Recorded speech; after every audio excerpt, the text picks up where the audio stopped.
Bonjour Dominique. Bonjour Laetitia. Alors Dominique Josse, vous avez un quadruple parcours, on va dire, puisque vous êtes avocate à la base, critique littéraire, romancière, et également formatrice depuis quelques années au sein du groupe Adonis pour les concours, entre autres, ergothérapeute psychomotricien. Donc des concours du paramédical et de manière donc très légitime, vous êtes auteur du coup de cet ouvrage qui s'intitule Méthodologie d'écriture pour les concours paramédicaux, entre autres ergothérapeute, psychomotricien. Voilà. Est-ce que vous pourriez nous commenter votre ouvrage ? Bien sûr, méthodologie d'écriture, terme un peu rébarbatif, mais en réalité c'est un terme qui donne toutes les règles et tous les codes pour la communication et pour l'écriture. Le titre le donne.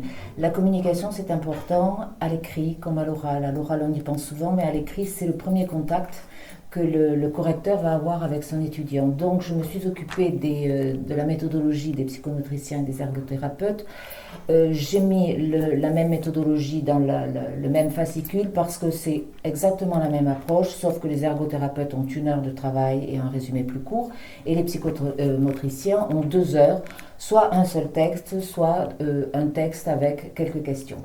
Et là, je vous remercie d'avoir rappelé que je travaillais depuis quelques années au sein de votre structure parce que je me suis largement inspirée de toutes les questions qui étaient posées dans toutes les écoles de psychomotriciens et d'ergothérapeutes pour préparer ce fascicule et essayer de cerner le maximum d'éléments qui sont réclamés. Donc vous avez dans mon fascicule toute une approche d'un travail qui se fait au niveau de la structure, au niveau de la compréhension et ensuite au niveau de l'application. Et j'allais dire, c'est très particulier le résumé parce que ce n'est pas le résumé que l'on entend traditionnellement, c'est un résumé qui doit demander une telle neutralité que parfois il en est surprenant par les thèmes qu'il réclame.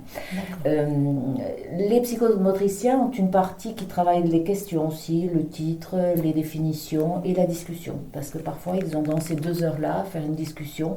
Et c'est vrai qu'il faut être d'une efficacité rare pour faire un résumé et ensuite une discussion. Donc il faut de la vivacité d'esprit et il faut avoir surtout cette structure préétablie dans la tête, je dirais, avant de se lancer dans l'idée.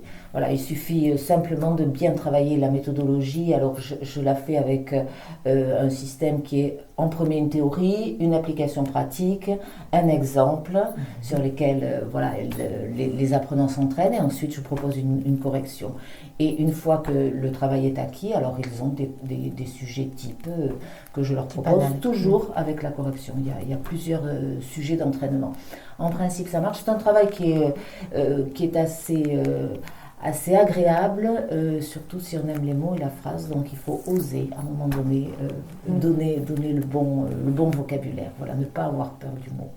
Merci Dominique. Je vous en prie.